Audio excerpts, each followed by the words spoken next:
Students, next one is objectives of monetary policy. The monetary policy is developed economics has to serve the function of stabilization and maintaining proper equilibrium in the economic system. In the economic system, balanced, அதாவது stabilization and maintaining proper equilibrium.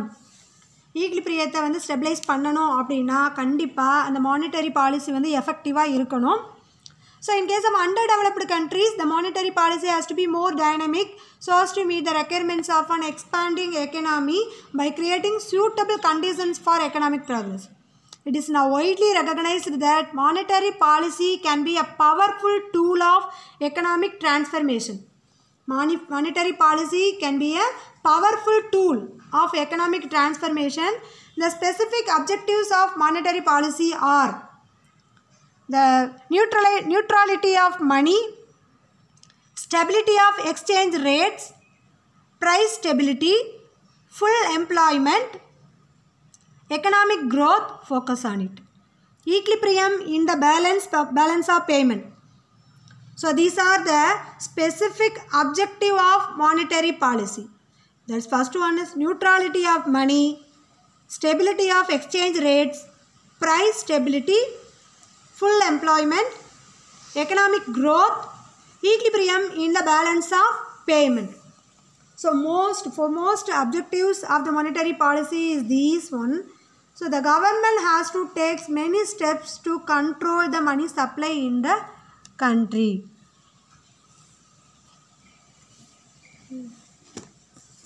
Neutrality of money. Economists like Wicksteed, Hayek and Robertson are the chief exponents of neutral money. இவங்க எல்லாம் இந்த கான்செப்டை பற்றி சொல்லியிருக்கிறாங்க. They hold the view that monetary authority should aim at a neutrality of money in the economy. Monetary changes could be the root cause of all the economic fluctuations.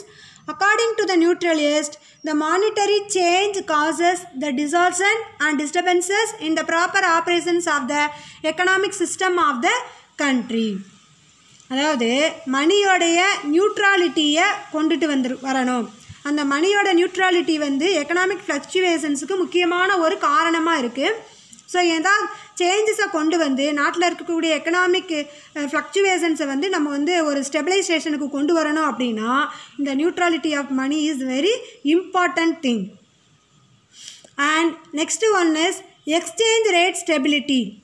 Exchange rate means foreign exchange rate, அந்நிய செலாவணி வீதம் அப்படின்னு சொல்லுவாங்க.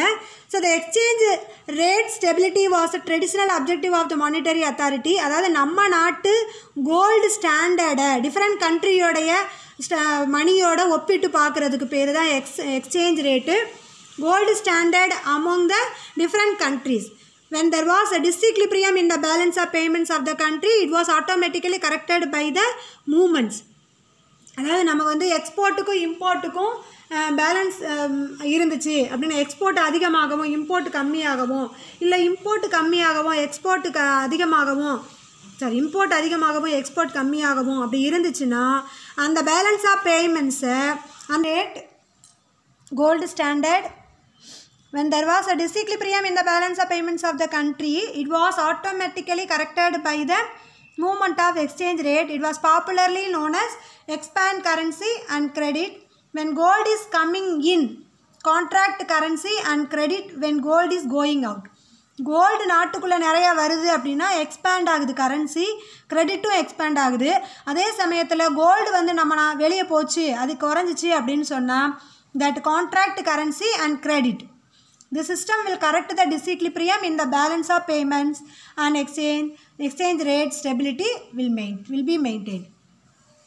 So இந்த மாதிரி பண்ணுறதுனால அதாவது இந்த எக்ஸ்பேன்ஷன் ஆஃப் கரன்சி ஒரு கான்ட்ராக்ஷன் ஆஃப் கரன்சி பண்ணுறதுனால நாட்டில் இருக்கக்கூடிய அந்த டிஸ்இக்லிப்ரியம், அந்த பேலன்ஸ் ஆஃப் பேமெண்ட்டில் இருக்கக்கூடிய டிஸ்இக்லிப்ரியத்தையும் எக்ஸ்சேஞ்ச் ரேட் ஸ்டெபிலிட்டியவும் நம்ம வந்து மெயின்டைன் பண்ண முடியும். And it must be noted that if there is instability in the exchange rate, it would result in outflow or inflow of gold, resulting in unfavorable balance of payments, and therefore stable exchange rates are advocated. Stable exchange rates are advocated for the developmental economy. And third one is price stability. பொருட்களுடைய விலையில் வந்து அப்போ பொழுதன்னைக்கு வந்து fluctuate ஆகிட்டே இருக்கக்கூடாது. Easy flow of goods இருக்கணும். நாட்டில் பொருட்களோட விலை வந்து ஸ்டேபிளாக இருக்கணும். அந்த சுச்சுவேஷன்ஸை கொண்டு வரதுக்கும் இந்த மானிட்டரி பாலிசி வந்து ஒரு முக்கியமான ஃபங்க்ஷன் பண்ணுது.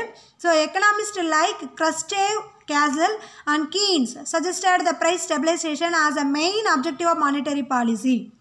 யார் யார் இந்த ப்ரைஸ் ஸ்டெபிலிட்டியை சஜஸ்ட் பண்ணியிருக்காங்க அப்படின்னா J.M. Keynes, father of new economics, and Gustav Cassel. The two persons suggested the price stabilization as the main objective of monetary policy. Price stability is considered the most genuine objective of monetary policy. Stable prices repose public confidence. It promotes business activity and ensures equitable distribution of income and wealth. As a consequence, there is a general wave of prosperity and welfare in the community. A mild increase, அதாவது price rigidity கொண்டு வராங்க, price stagnation கொண்டு வராங்க. அதன் மூலமா increase the price level provides a tonic for economic growth. It keeps all virtue of a stable price. So price stable இருந்தா தான் அந்த நாட்டில் வந்து economic activity வந்து நல்லா இருக்கும். And then full employment. Full employment. During the depression, the problem of unemployment had increased rapidly. It was regarded as a socially dangerous, economically wasteful and morally deplorable. அதாவது இது வந்து ஒரு சமூகத்துக்கு ரொம்ப வந்து டேஞ்சரானது, எக்கனாமிக்கலி வந்து வேஸ்ட் ஆகுறது, பொருளாதாரம் வேஸ்ட் ஆகுது, அண்ட் மோர் டிப்ளரபிள். நாட்டில் இருக்கக்கூடிய வளங்கள் வந்து அதை நம்ம வந்து யூஸ் பண்ணாமல் போயிடுறோம். ஸோ ஃபுல் எம்ப்ளாய்மெண்ட் வந்து இல்லை, நாட்டில் அன்எம்ப்ளாய்மெண்ட் வந்து அதிகமாகிருக்கு. இந்த ஃபுல் எம்ப்ளாய்மெண்ட்டை வந்து நம்ம வந்து கொண்டு வரணும் அப்படின்னா அதுக்கு இந்த மானிட்டரி பாலிசி வந்து ஒரு முக்கியமான வேயை வந்து க்ரியேட் பண்ணி கொடுக்குது. With the publication of Keynes general theory of employment in 1936, the object of full employment gained full support as the chief objective of monetary policy. நாட்டில் வந்து ஃபுல் எம்ப்ளாய்மெண்ட் இருந்தால் தான் அந்த நாடு வந்து வளர்ச்சியடைந்த நாடாக வந்து மாற முடியும் அப்படின்றத J.M. கீன்ஸ் வந்து அவருடைய book general theory of employment, interest and money அப்படின்ற புக்கை வந்து அவர் பப்ளிஷ் பண்ணார் 1936. அதில் வந்து அவர் ஃபுல் எம்ப்ளாய்மெண்ட்டோட இம்பார்ட்டன்ஸை சொல்லியிருக்கிறார். ஸோ ஃபுல் எம்ப்ளாய்மெண்ட்டை கொண்டு வர்றது தான் மானிட்டரி பாலிசியோடைய சீஃப் அப்ஜெக்டிவ் அப்படின்னு அவர் சொல்லியிருக்கிறார். அந்த நெக்ஸ்ட் ஒன் நம்ம பார்க்க போகிறது economic growth. Economic growth is the process whereby the real per capita income of a country increases over a long period of time. It implies an increase in the total physical or real output, production of goods for the satisfaction of human wants. Economic activities வந்து increase ஆகுது, அதன் மூலமா per capita income of a country increase ஆகுது for a long period. It implies increase in the total physical and real output and production of goods. Thereby, monetary policy should promote sustained, continuous economic growth by maintaining equilibrium between the total demand for money, total production capacity, and further creating favorable conditions for savings and investment. So நாட்டில் வந்து economic growth அதிகமாகணும்னா production அதிகமாகணும். Production அதிகமான per capita income அதிகரிக்கும். Per capita income அதிகரிக்கணும்னா அந்த நாட்டில் வந்து favourable conditions அதிகரித்தா favourable conditions இருக்கும்.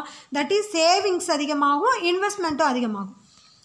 For bringing the equality between the demand and supply, flexible monetary policy is the best course. அதாவது நம்ம இந்த மானிட்டரி பாலிசியோட முக்கியமான நோக்கம் ஒவ்வொரு ஸ்டேஜ்லேயும் நம்ம வந்து அதை வந்து இம்பார்ட்டண்ட்டாக சொல்லிக்கிட்டே வந்துகிட்ருக்கோம். எக்கனாமிக் க்ரோத்தும் அங்கே வந்து ரொம்ப முக்கியம். ஸோ டிமாண்டுக்கும் சப்ளைக்கும் இடையில் ஒரு ஈக்குவாலிட்டியை கொண்டு வரணும்னா இந்த எக்கனாமிக் க்ரோத்தால் தான் முடியும். The next one is equilibrium in the balance of payments. Equilibrium in the balance of payments that means நம்ம நாட்டில் வந்து இம்போர்ட்டும் நடக்குது, எக்ஸ்போர்ட்டும் நடக்குது. நம்ம ஃபாரின் கண்ட்ரீஸ்லேருந்து இம்போர்ட் பண்ணோம்னா அதுக்குரிய பேமெண்ட்ஸை நம்ம நாட்டு கரன்சியை வெளிநாட்டு கரன்சியாக பண்ணி நம்ம அவங்களுக்கு பே பண்ணணும். அதே மாதிரி நம்ம நம்ம இம்போர்ட் பண்ணுறோம், நம்ம நாட்டு மக்கள் வந்து வெளிநாட்டுக்கு போய் சுற்றி பார்க்க போகிறாங்க, பிஸ்னஸ்க்காக போகிறாங்க, அங்கே நிறையா பேமெண்ட்ஸை வந்து மேக் பண்ணுறாங்க. இது எல்லாமே பேமெண்ட் சைடு வந்துடும். அதே சமயத்தில் நம்ம நாட்டில் இருந்து எக்ஸ்போர்ட் பண்ணுறாங்க, குட்ஸை எக்ஸ்போர்ட் பண்ணுறாங்க. அப்போ எக்ஸ்போர்ட் பண்ணும்போது நம்ம நாட்டுக்கு இன்கம் வரும். அதே மாதிரி வெளிநாட்டுக்காரவங்க நம்ம நாட்டுக்குள்ளே வந்தாங்க அப்படின்னு சொன்னால் நம்ம நாட்டுக்கு வெளிநாட்டு கரன்சி இன்கம்மாக கிடைக்கும். அப்போ இது இன்கம் சைடு வரும். எக்ஸ்போர்ட்ஸ் எல்லாம் இன்கம் சைடு இருக்கும், இம்போர்ட் எல்லாம் பேமெண்ட் சைடு இருக்கும். அப்போ இந்த எக்ஸ்போர்ட்டுக்கும் இம்போர்ட்டுக்கும் இடையில ஈக்லிபிரியம் இருக்கணும். அப்படின்னா தான் பேலன்ஸ் ஆஃப் பேமெண்ட்ஸ் இருக்கும். இதில் எக்ஸ்போர்ட் அதிகமாகவும் இம்போர்ட் கம்மியாகவும் இருந்தால் நம்மளுடைய வருமானம் அதிகமாக இருக்கும். எக்ஸ்போர்ட் கம்மியாகவும் இன்கம் அதிகமாக இருந்தால் நம்ம நாட்டில் அந்த பேலன்ஸ் ஆஃப் பேமெண்ட்ஸ் வந்து இருக்காது. அதாவது நம்ம நாடு அதிகமாக பே பண்ண வேண்டிய அவசியம் இருக்கும்.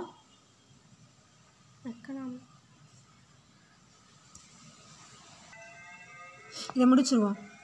So this is simply due to a problem of international liquidity on account of growth of world trade and more faster speed than the world liquidity.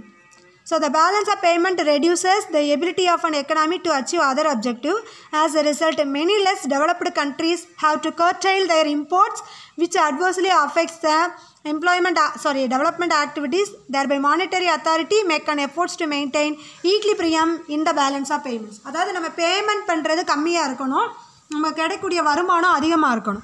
அப்போனா தான் ஒரு நாடு வந்து டெவலப்டு கண்ட்ரியாக மாற முடியும். அப்போ எல்லா கண்ட்ரீஸுமே அந்த இம்போர்ட்டை கம்மி பண்ணி எக்ஸ்போர்ட்டை அதிகரிக்கக்கூடிய நடவடிக்கைகளை தான் மேற்கொள்கிறாங்க. ஸோ இதன் மூலமாக நாட்டில் வந்து பேலன்ஸ் ஆஃப் பேமெண்ட்ஸை கொண்டு வர முடியும். அது எதன் மூலமாக சாத்தியமாகும் அப்படின்னா அந்த மானிட்டரி பாலிசியால் மட்டும்தான் சாத்தியமாகும். So we have to conclude about the monetary policy. Monetary policy is implemented to control the supply and the value of money in the economy.